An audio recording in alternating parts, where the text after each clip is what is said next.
Assalamualaikum warahmatullahi wabarakatuh. Selamat datang di channel Menanam Pohon Uang.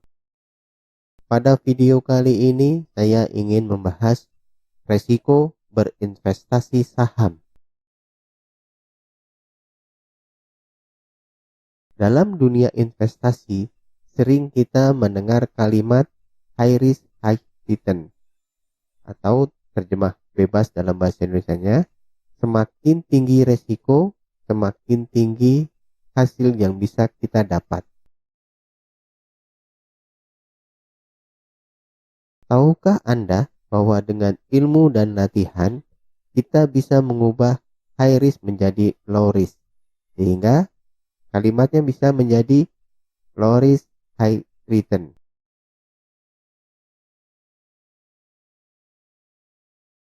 Profesi pembalap MotoGP adalah profesi yang penuh dengan risiko kecelakaan. Dengan ilmu dan latihan, jarang terjadi pembalap yang mengalami kecelakaan. Jika terjadi kecelakaan, risiko cedera bisa dikurangi dengan perlengkapan pembalap. Investasi saham adalah investasi yang berisiko tinggi, tetapi bisa menghasilkan keuntungan yang besar. Dengan belajar dan latihan yang terus-menerus, kita bisa menjadikan investasi saham itu rendah risiko dan hasilnya tetap besar. Bagaimana cara mengurangi risiko? Yang pertama adalah kita harus identifikasi risiko tersebut. Lalu yang kedua, kita lakukan pencegahan risiko. Dan yang ketiga adalah jika risiko itu terjadi, bagaimana penanggulangan risiko tersebut.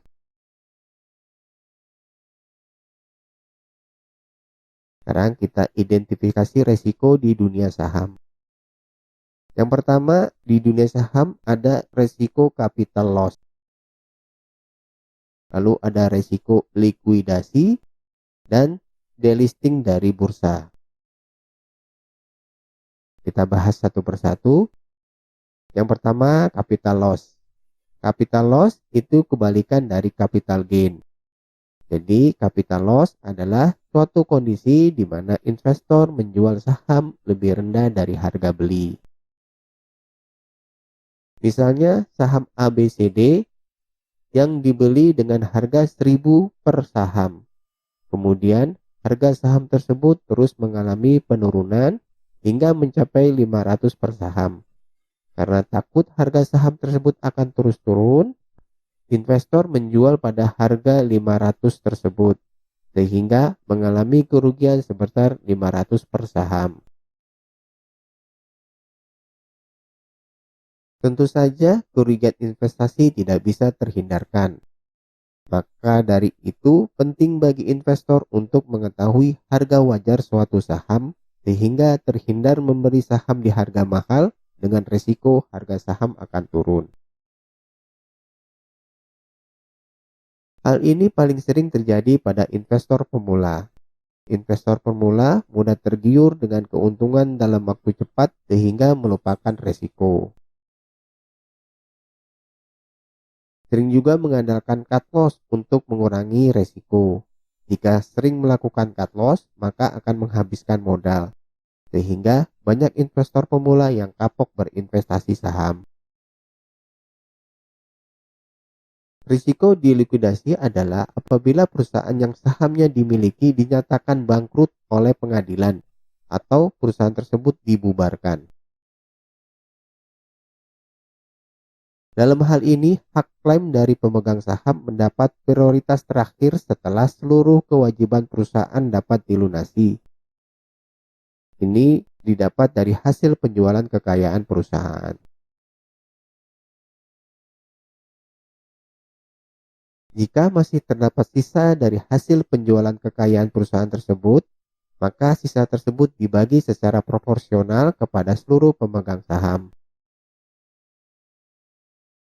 Namun jika tidak terdapat sisa kekayaan perusahaan, maka pemegang saham tidak akan memperoleh hasil dari likuidasi tersebut, alias gigit jari. Kondisi ini merupakan risiko terberat dari pemegang saham. Untuk itu, seorang pemegang saham dituntut untuk secara terus-menerus mengikuti perkembangan perusahaan. Risiko yang ketiga adalah delisting dari bursa saham. Karena beberapa alasan tertentu, saham dapat dihapus pencatatannya dari bursa atau delisting. Sehingga pada akhirnya saham tersebut tidak bisa diperdagangkan atau menjadi tidak liquid. Proses delisting bisa dilakukan oleh perusahaan atau emiten secara sukarela atau voluntary delisting atau terpaksa atau forced delisting. Biasanya delisting saham terjadi karena perusahaan tak lagi beroperasi, mendeklarasikan kebangkrutan, terjadi merger, tak lagi sesuai dengan ketentuan bursa, atau memutuskan untuk menjadi perusahaan tertutup. Jika terjadi delisting saham, maka saham perusahaan tersebut tidak lagi bisa diperjualbelikan secara bebas di pasar modal. Ketika sebuah perusahaan melakukan delisting, modal yang disetor investor kepada perusahaan lewat pembelian saham di pasar modal sebenarnya bisa kembali ke pemegang saham.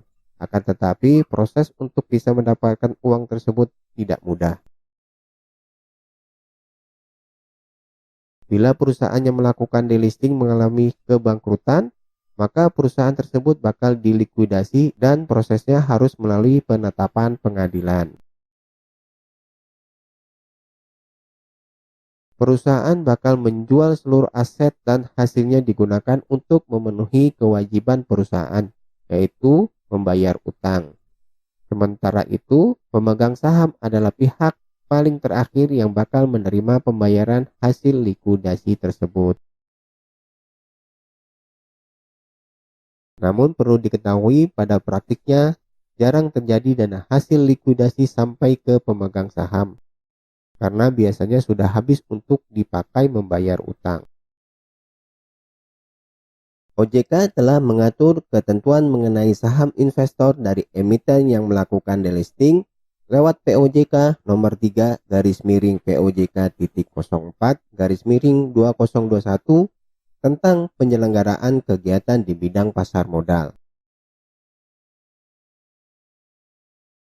Salah satu bentuk perlindungan bagi investor retail yang tercakup dalam POJK tersebut adalah emiten wajib membeli kembali atau buyback saham dari para investor apabila akan delisting, sehingga terdapat jalur atau sarana bagi investor untuk menjual kembali saham yang dimiliki. Kita bahas bagaimana untuk pencegahan dan penanggulangan risiko. Untuk bisa melakukan pencegahan dan penanggulangan risiko, kita harus memahami ilmu investasi. Dan yang kedua, kita harus punya kesabaran. Apa saja ilmu investasi yang harus kita pelajari?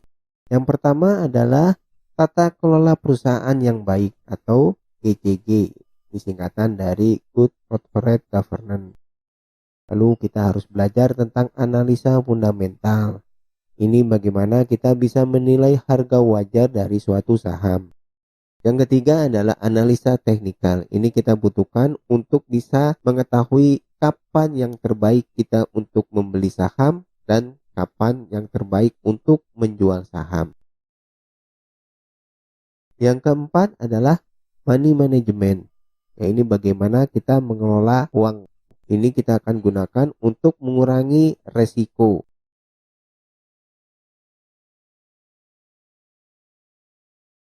Yang kelima, kita harus belajar juga tentang ekonomi makro dan mikro. Nanti kita akan pelajarinya ini dalam video-video yang lain.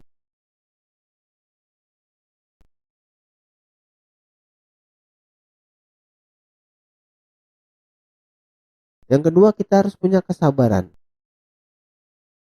Menurut Warren Buffett, ini seorang investor senior, mengatakan bahwa pasar saham adalah alat untuk mentransfer uang dari pihak yang tidak sabar kepada pihak yang sabar. Kadang membutuhkan waktu yang lama, dan kesabaran untuk bisa membeli suatu saham pada perusahaan yang baik, karena kita harus menunggu pada harga yang terbaik.